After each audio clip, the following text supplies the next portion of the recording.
मैं नरसिंह सूर्यवंशी, उच्च माध्यमिक शिक्षक, शासकीय कन्या उच्चतर माध्यमिक विद्यालय आगर मालवा।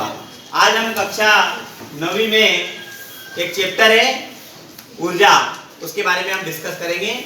आप सब बताइए कि ऊर्जा से आप क्या समझते हैं। तो ऊर्जा किसी कार्य का होना या ना होना को हम क्या कहते हैं, ऊर्जा कहते हैं।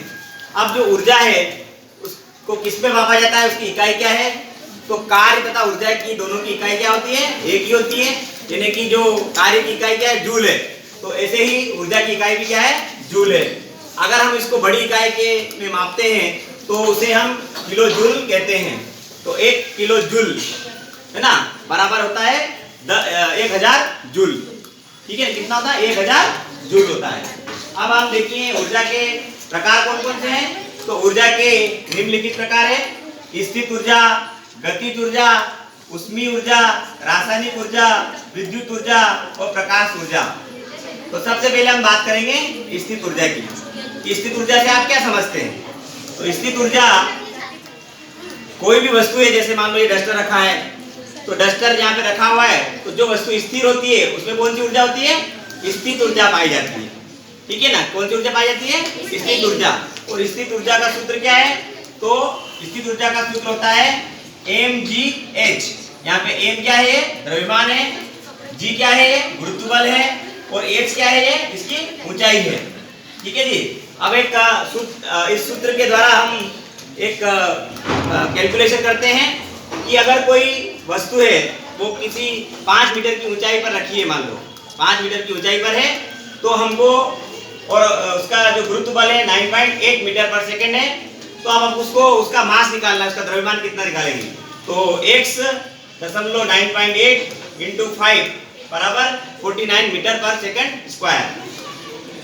अब गतिज ऊर्जा की बात करते हैं हम। तो गतिज ऊर्जा क्या है, तो जैसे आपने देखा होगा पंखा घूम रहा है, तो जब कोई वस्तु क्या होती है, अपने स्थान से किसी एक निश्चित दूरी पर गतिमान होती है, तो उसे हम क्या कहते हैं, गतिज ऊर्जा कहते हैं।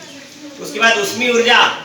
तो ऊष्मीय ऊर्जा वह ऊर्जा है जो किसी वस्तु के गर्म होने पर उसमें निहित ऊष्मा का मान को क्या बोलते हैं हम, ऊष्मीय मान या उसकी ऊष्मीय ऊर्जा कहते हैं।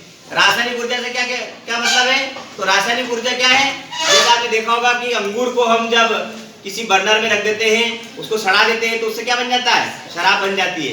तो हमने क्या देखा कि ग्लूकोज जो है जाइमेस और इन्वर्टेस एंजाइम की उपस्थिति में किसमें बदल गया, इथाइल अल्कोहल और कार्बन डाइऑक्साइड में परिवर्तित हो गया। फिर रासायनिक ऊर्जा, फिर विद्युत ऊर्जा। आपने देखा विद्युत बल्ब चलते हैं, इलेक्ट्रिक मोटर चलती है, तो इन सभी में विद्युत ऊर्जा की आवश्यकता होती है।